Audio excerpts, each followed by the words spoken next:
Explained is sponsored to you by Western Insulation. El Niño, it's been the talk of the town. You may have seen the internet swirling around about a potential super El Niño. So what is that and what could that do for West Texas? So to break down what is El Niño first, it is characterized by a climate pattern that is from warmer temperatures, especially into the Pacific. And a super El Niño is more than extremely warmer temperatures, abnormally warm temperatures.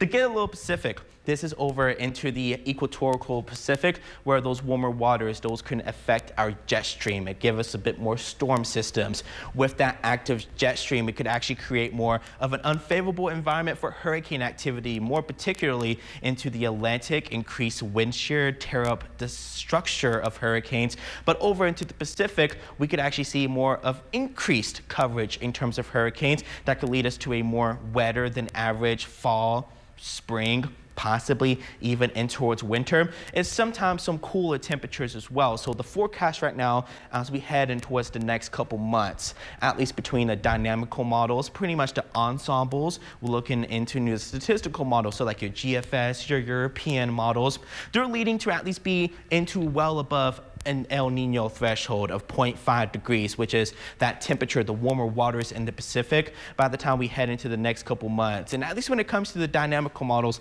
it looks like we could be well above that threshold by about a degree and a half. And the reliable European is leading to possibly even 2 degrees above that. That is when we could potentially see the super El Niño. But of course, still several months out. But what kind of variability could we see, at least here in West Texas? Well, we've seen a moderate El Niño before, between around that 1 degree, 1.5 degrees Celsius threshold, where we actually saw significantly below normal temperatures and well above normal precipitation. Fall, winter, spring, we saw around 3 to 4 inches of rain. Between a transition from a weak El Niño, so about 0.5 degrees, going to a strong El Niño, about 1 degree, we also still saw some below normal temperatures alongside some above normal precipitation. In more particular, the spring, we saw 6 inches of rain, so a lot of rainfall. But one thing I want to note, in the super El Niño, it was more of a longer stretch El Niño from the continuation from 2014, 2015 to 2016.